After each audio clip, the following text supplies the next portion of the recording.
This is Marsha Bergman, Administrative Assistant and Undergraduate Advisor of the School of Communication and Information, otherwise known as SCI. You may not know her, but it is unlikely. She's been the face of the journalism department for 35 years, and this year she has decided to retire what has been a complex yet rewarding occupation. Her story begins in 1978 as a young working-class mother looking for part-time work. She started as a secretary for David Saxman, former chair to the Department of Journalism and Media Studies. David was a trip. He was rough and stern, and he ruled the department, or tried to rule with iron thumb, except there was a lot of collegiality, a lot of interaction in the department. They did things together. The faculty were really a great bunch. Chairman was very decisive and very commanding of her time, her energy, and her being present for various things. So she was not a person sitting in an office. She was always with the faculty in lots of things. From then on, she stayed as an advisor to students who have needed help choosing their courses and serving as a liaison for all faculty members. The communications and journalism departments were two separate entities until they became what we know today, SCI. As one of the few people who still remember Rutgers pre-SCI, she advised the students on a daily basis, providing them with sage advice and helping them choose classes.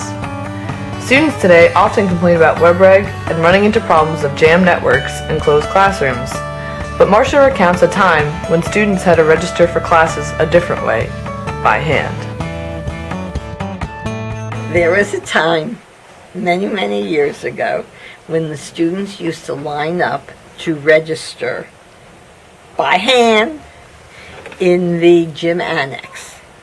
And they would start lining up 2-3 days in advance. The line would go around the building, around the corners, and it was a very long process.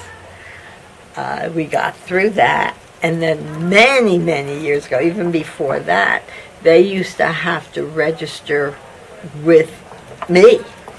And I would handwrite the rosters, and then we would go over to, I would go with the department chair to the registrar's office on Bush and tell them which students we were allowing into the classes.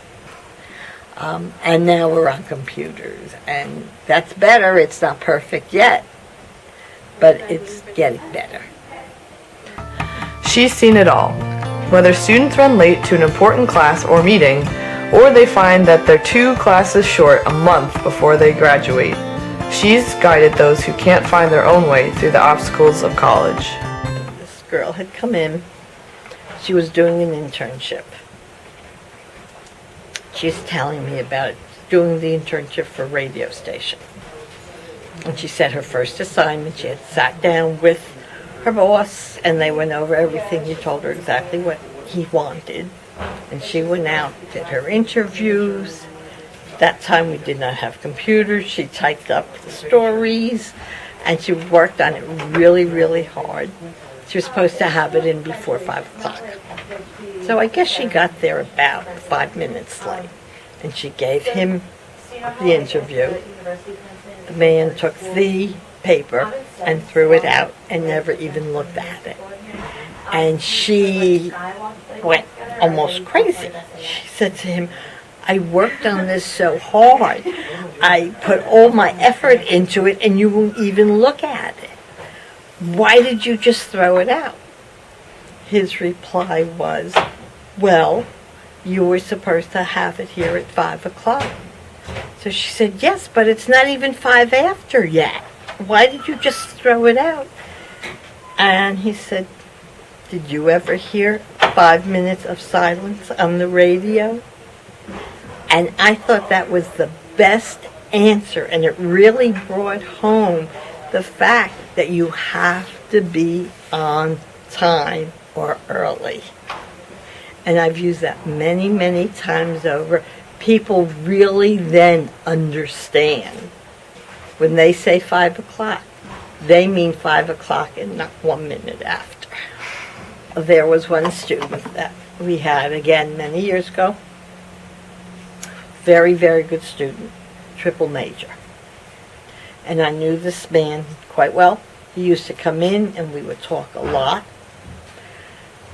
For whatever reason, I don't know, but he had very, very good GPA, something like 3.8 or 3.9, and as I said, he was a triple major, and he had been accepted to University of Pennsylvania Media Studies program with a scholarship.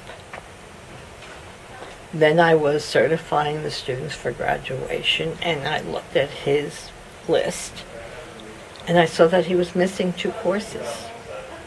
And I went over it, and I went over it, and I still couldn't find the 2 courses. So I emailed him. I said, please stop in and see me. I'm certifying students for graduation, and you seem to be missing 2 courses. I don't know how this happened. So he came in, and we sat down and went over everything. And he said, I must have just kept adding it wrong, because he was missing those 2 courses. Now, if he graduated, he was able to graduate. He had his 120 credits, and he had his major and the other requirements, but not for journalism. But he was going to graduate school with a media studies program. Fortunately for him, we were offering 2 courses that he had not taken previously over the summer. So he was able to take those 2 courses and still get his degree in journalism. But every time he came in, we probably spoke about everything else except his coursework. And it never occurred to me, it never occurred to him to go over the coursework and make sure that he was on schedule and got all the courses that were necessary for the degree. Students inside and outside of Rutgers recognize her all the time, sometimes when she's out shopping with her daughter.